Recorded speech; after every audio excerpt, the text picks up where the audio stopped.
오늘 함께 읽은 본 말씀으로 하나님의 말씀 나누겠습니다. 회복의 시작 기도라는 제목으로 하나님의 말씀을 나눕니다.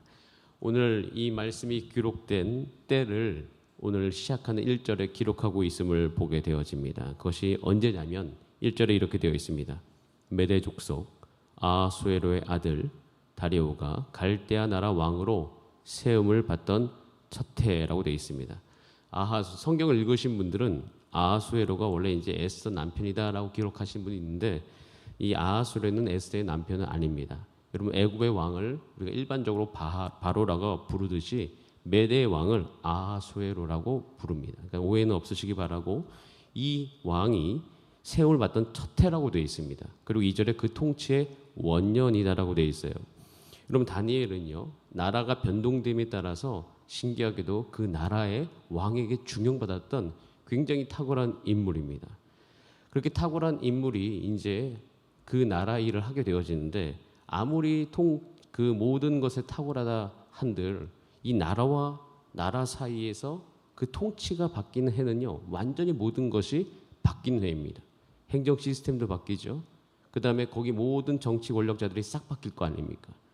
그리고 나라가 나라로 완전히 한 나라가 멸망하고 다른 나라가 이제 세워지면 굉장히 복잡하고 바쁠 것이에요.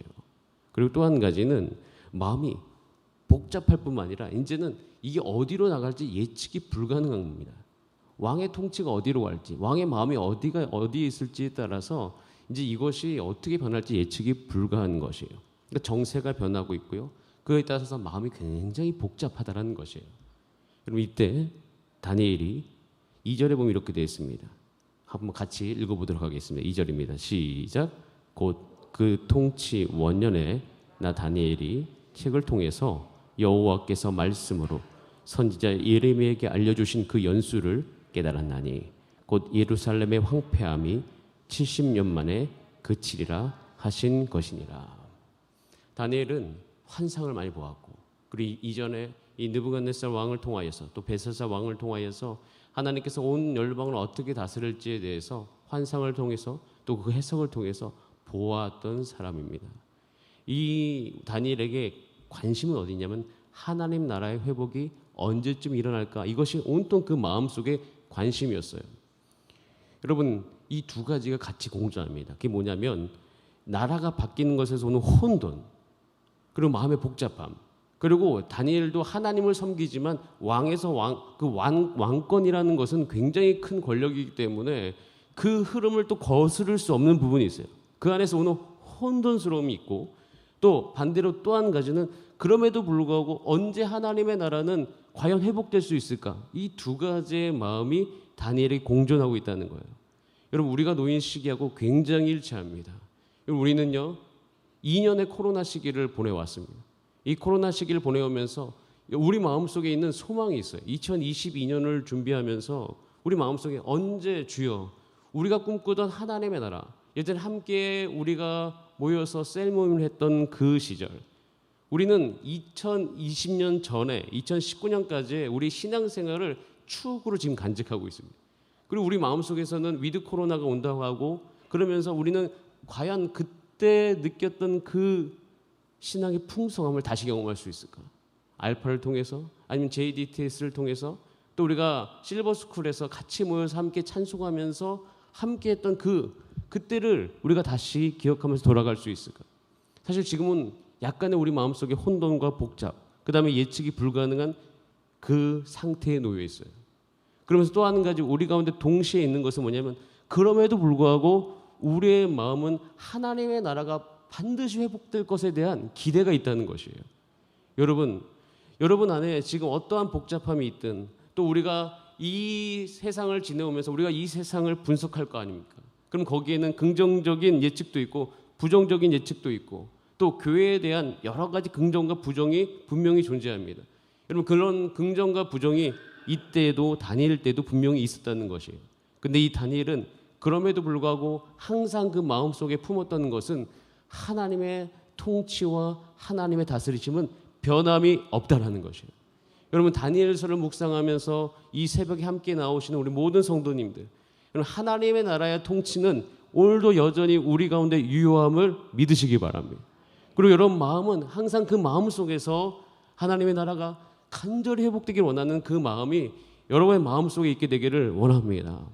여러분 이것이 왜 중요하냐면 다니엘이 오늘 읽었던 2절에 깨달았다라고 되어 있어요. 무엇을 깨달았냐면 책을 통해서 깨달았는데 여호와의 말씀이 있었다는 거예요.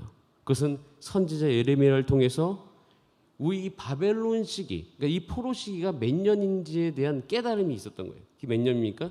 70년이죠. 이것을 깨달았다라고 되어 있어요. 즉 하나님의 말씀을 깨달았다는 것이에요.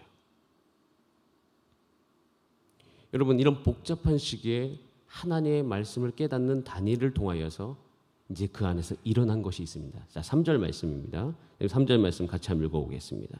시작. 내가 금식하며 베옷을 입고 죄를 덮어쓰고 주 하나님께 기도하며 간구하기를 결심하고. 다니엘은 복잡한 정세, 이제 하나님 나라가 회복되기를 원하는 그 사이에 하나님 아버지의 말씀을 깨달음이 있었어요. 그 깨달음이 어디로 연결됐냐면 기도하며 간구하기로 결심하는 삶으로 연결됐다는 것입니다. 여러분, 우리는 지금 기도해야 될 때입니다. 여러분, 기도를 통하여서 우리는 다시금 하나님 나라에 대한 회복에 대한 소망이 우리 마음 안에 일어나게 될 줄 믿습니다. 근데 그것은 하나님의 말씀의 깨달음으로부터 시작되어집니다. 제가 청년 공동체를 위해서 또 우리 교회를 위해서 간구할 때마다 여러 가지 상황 환경들 가운데 우리 청년들의 마음들이 또 우리 성도의 마음들이 예배로부터 좀 멀리 떨어져 있다는 것을 느끼는 경우가 참 많이 있습니다. 신방을 해보거나 찾아가면 물론 그것이 이유는 있습니다. 코로나라는 어떤 그 이유 때문에 있지만 여러분 우리가 이 시간에 우리의 마음을 정직하게 살펴봐야 될 것은 이 시기 가운데 우리의 마음이 하나님을 예배하는 것으로부터 좀 멀리 떨어져 있다는 것을 알게 되어져. 또 그것을 듣게 되어지고 또 그것을 듣다 보면 우리의 한계도 느껴지고 그런 여러 가지 상황 가운데 우리 마음이 때로는 낙심이 되어지거나 무너지거나 다시 뭔가를 해볼 소망을 얻기가 참 어려운 경우가 많이 있습니다. 근데 그때 어떻게 내가 주 앞에 나가서 기도하기로 간구하기로 결심할 수 있는가? 하나님의 말씀이 내게 임하지 않으면 불가능하다는 것이 요즘 느껴지는 심정이에요. 하나님이 교회를 향해서 어떻게 말씀하시는지 그리고 이 말씀을 통해서 한 영혼들을 어떻게 하시기를 원하시는지 내 안에 확신이 없으면 그 영혼을 향해서 내가 에너지를 뽑아낸다든가 찾아간다든가 하는 것이 불가능하다는 것을 느낍니다. 내가 누구를 위해 기도하거나 교회를 위해 간구할 때 내 안에서 일어나야 될 에너지의 원천은 무엇이냐면 그것은 하나님의 말씀을 듣는 순간 그것이 내게 믿어지는 은혜가 있을 때에 가능합니다. 여러분 안에 우리가 오늘도 11월을 시작하면서 우리 가운데 한 가지를 구해야 될 것은 뭐냐? 하나님의 말씀의 은혜가 주여 나에게 임하게 하여 주시옵소서. 우리 교회 공동체에게 임하게 하여 주시옵소서. 아니 우리 공동체 안에 선포되어지는 말씀을 통하여서 우리 가운데 믿어지고 하나님의 뜻이 헤아려지는 그런 은혜가 있는 11월이 되게 하여 주시옵소서. 이게 왜 필요하냐면 우리는 기도해야 되기 때문입니다. 이 시기는 기도해야 될 때예요. 기도하지 않고는 그 어떤 것도 우리가 한 발자국도 나아갈 수가 없습니다. 그럴 수 있는 힘이 없어요. 그럴 수 있는 힘이 없습니다. 여러분 다니엘이 6장에서 그 사자굴에 빠지는 줄 알고도 기도했다라고 되어 있어요. 우리 다니엘서 6장 10절 말씀을 잠깐 읽어보겠습니다. 시작. 다니엘이 이 조서에 왕의 도장이 찍힌 것을 알고도 자기 집에 돌아가서는 윗방에 올라가 예루살렘으로 향한 창문을 열고 전에 하던 대로 하루 3번씩 무릎을 꿇고 기도하며 그의 하나님께 감사하였더라. 이 조서에 왕의 도장이 찍힌 건 그러니까 다른 것에 절하면 다 죽여버리겠다는 도장이죠. 이것을 찍힌 것을 알았죠. 왜? 다니엘은 행정가적인 부분이 분명이고 그 안에서 행정을 관장했기 때문에 충분히 알고도 기도했습니다. 제가 여기를 향해서 질문을 한 적이 있어요. 이걸 읽을 때. 사실 그냥 그때 지나갔는데 이제 9장이 되니까 그게 좀 이유를 알겠는데 질문했던 건 뭐냐면 주님, 다니엘이 기도한 건 너무나도 은혜가 됩니다. 그런데 한 가지 궁금한 것은 도대체 다니엘은 어디서부터 그렇게 기도할 수 있는 힘이 왔을까? 저거는 그 일은 보통 확신을 가지고선 할 수 없는 행동입니다. 비상식적인 행동 아닙니까? 상식적이다라고 얘기하는 자기 이익을 위해서 자기가 살려고 선택한 것이 아니라는 거예요. 뭔가 초월적인 힘에 이끌려 가지고 그걸 할 수밖에 없었는데, 그럼 여기서 우리 가운데 주어지는 성경 중에 묵시문학이라는 것이 있어요. 묵시문학이라는 것은 환상을 다룬 것이고, 그리고 그 안에 하나님의 예언을 다루는 것을 묵시문학이라고 합니다. 여러분, 신약의 대표적인 묵시문학이 뭐가 있죠? 요한계시록이 있습니다. 그럼 요한계시록이 요한을 통하여서 그 시대 가운데 쓰여졌을 때 왜 요한계시록이 쓰여지는지 우리는 알아야 됩니다. 여러분, 그때 당시에 예수 믿는 많은 분들은 핍박을 당했습니다. 예수 믿는 모든 분들은 예수 믿는다는 이유로 모든 것에 제약을 받았습니다. 그리고 제약을 받을 뿐만 아니라 밤모섬에 끌려가가지고 노역을 감당하면서 그 예수 믿는 삶을 지키기 위해서 살아냈던 사람들, 지금도 그런 분들이 계시죠. 여러분, 그런 어떤 삶을 향하여서 요한계시록이 주어진 이유는 그때 당시에 그 힘든 교회를 위로하기 위하였습니다. 그렇게 살아가는 그분들에게 힘을 공급해 주기 위하여 너희는 끝까지 싸워 인내하며 이겨라. 왜냐하면 주님의 심판은 반드시 있을 뿐만 아니라 이 모든 죄악은 심판받을 거고, 우리는 어떻게 합니까? 나중에 혼인잔치에 참여하며 우리는 궁극적으로 우리는 승리하게 될 하나님의 백성이다라는 것을 그들 가운데 알려주면서 그들의 삶을 위로하고자, 또 그들의 삶이 그렇게 지속되고자 신앙을 지키기 위해서 힘을 공급하기 위하여서 그 성경이 주어졌던 거예요. 여러분, 구약에도 묵시문학이 많이 있는데 다니엘서도 묵시문학, 선지자적인 성격을 분명히 띠고 있습니다.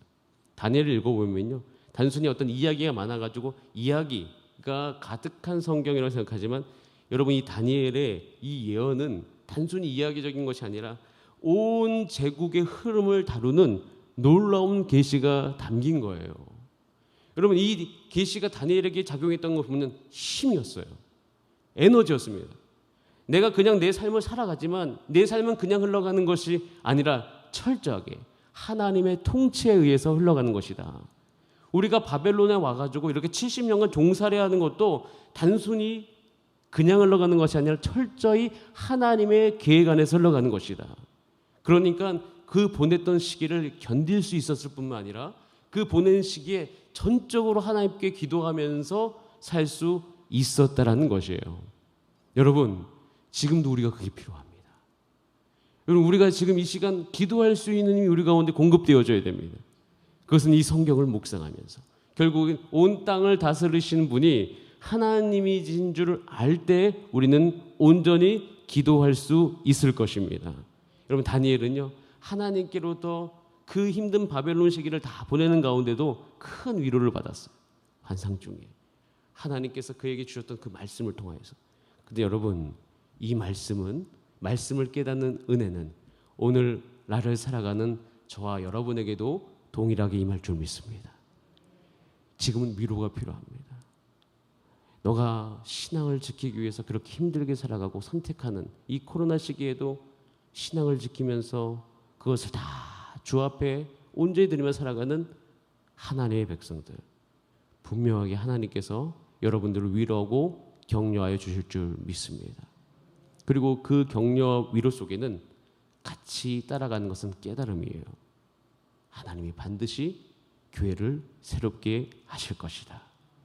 내가 이 시간 기도하기를 원하면 흩어졌던 세론들이 다시 모일 것이다. 내가 그 영혼을 품고 기도하고 찾아가면 그 영혼의 마음속에 다시금 예배드릴 마음이 회복될 것이다. 여러분, 하나님은 지금 뜻을 가지고 계십니다. 여러분에게 큰 위로와 격려가 오늘 이 새벽에 임하길 원하는 것은 기도할 때 하나님께서 여러분 가운데 깨달음을 주시기를 간절히 원합니다. 다니엘은 그 위로와 격려 속에서 이런 여러 가지 상황과 환경들 가운데 나아갔고 끝끝내 그 기도를 통하여서 하나님의 뜻을 분별하게 되었습니다. 그 분별함의 끝에는 한 가지 중요한 사실을 이제 알게 되었는데 그것이 5절에 이렇게 되어 있어요. 5절 말씀 같이 한번 읽어보겠습니다. 시작. 우리는 이미 범죄하여 패역하며 행악하며 반역하여 주의 법도와 규례를 떠나싸우며. 자, 5절부터 15절까지 계속 이런 말이 반복됩니다. 주의 법도와 규례를 떠났다. 6절에 듣지 아니하였다. 10절에 여호와의 목소리를 듣지 아니하였다. 11절에 주의 목소리를 듣지 아니하였으므로. 14절에 우리가 그 목소리를 듣지 아니하였음이니이다. 이 말이 계속 반복되고 있습니다. 다니엘이 이걸 깨닫는 순간 한 가지 인정하면서 그 이스라엘 백성의 영적 상태를 깨닫는 것은 하나님의 말씀을 듣지 아니하는 이스라엘 백성의 모습을 깨달았다는 것이에요. 결국 여기서 우리가 오늘 깊이 적용해야 될 것이 있습니다. 여러분, 결국에는 이 시대의 모든 변화는 우리의 마음에서부터 하나님께서 시작하게 될 줄 믿습니다. 그 시작의 주인공은 바로 여러분들이십니다. 오늘 이 새벽 여러분들이 기도 가운데, 말씀 가운데 어떻게 변화되는 것은 여러분의 가정에 대한 큰 영향력이요, 특별히 우리 교회에 큰 영향력이 될 줄 믿습니다. 여러분, 이것을 위해서 우리가 깨달아야 될 것은 우리의 상태를 하나님 앞에 정직하게 아뢰고, 그리고 그것이 우리를 진단하는 것이 때로는 어려운, 그러니까 진단하는 것 자체는 굉장히 어려운 거잖아요. 왜냐하면 그 사실을 그냥 있는 모습 그대로 드러내야 되니까. 우리의 마음이 지금 어려운 상태를 그냥 드러내야 되니까. 여러분, 이것을 받아들일 준비가 되어 있어야 되는데, 여러분, 우리가 분명히 알아야 될 것은 지금 우리는 기도해야 될 때입니다. 그리고 반드시 하나님께서 회복을 주실 줄 믿습니다. 근데 그것과 함께 가는 것은 다니엘은 결국에 이 사실을 깨달음을 통하여서 그 마음속에서 했던 기도의 내용 중에 한 가지는 늘 주 앞에 회개의 기도를 주 앞에 대신했다는 거예요. 여러분, 중보 기도자의 특징이 있습니다. 그것은 중보 기도한 사람은 하나님의 뜻을 알기 때문에 그 하나님과 그 멀어진 백성들의 그 결렬된 틈에 들어가서 그 결렬된 틈을 메꾸면서 기도하는 사람이 중보 기도의 위치 중에 하나 있습니다. 다니엘은요, 기꺼이 이것을 깨달음을 통하여서 중보 기도자의 모습으로 그 사이에 들어가서 기도했던 다니엘을 볼 수가 있습니다. 여러분들에게 오늘 새벽에 나오신 여러분들에게 11월 한 달을 보내시면서 여러분들에게 좀 권고하고 좀 도움을 요청할 것은, 여러분의 삶의 개인의 시간, 특별히 개인의 기도 시간에 교회를 위해서 또 나라를 위해서 꼭 기도하실 수 있는 여러분 되시기를 원합니다.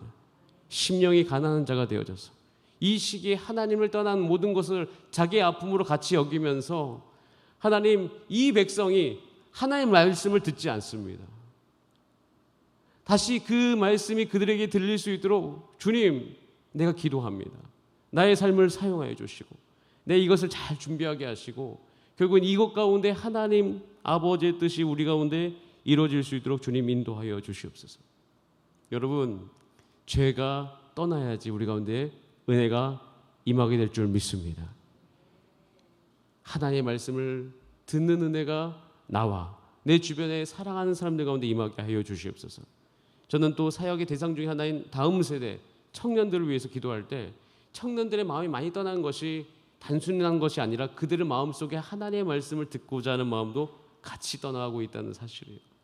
그래서 주님, 우리의 이 시기 가운데 하나님의 말씀을 다시 듣고 내가 그것을 위해서 중보하며 기도하는 11월 한 달이 될 수 있도록 주님 인도하여 주시옵소서.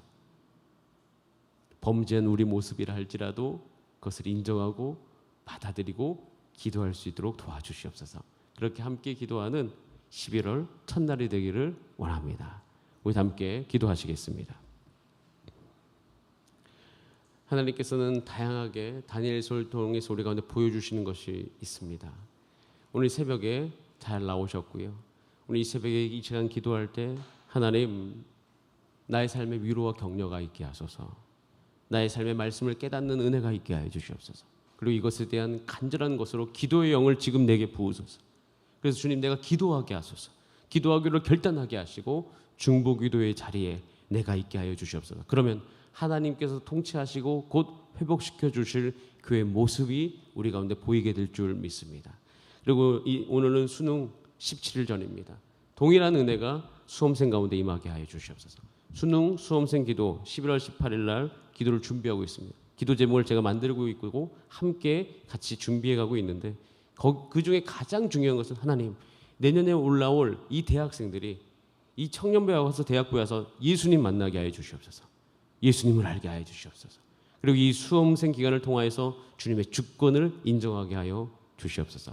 그렇게 함께 기도하는 저와 여러분 되기를 원합니다. 우리 다 함께 주여 한번 부르신 다음에 합심으로 기도하시겠습니다. 주여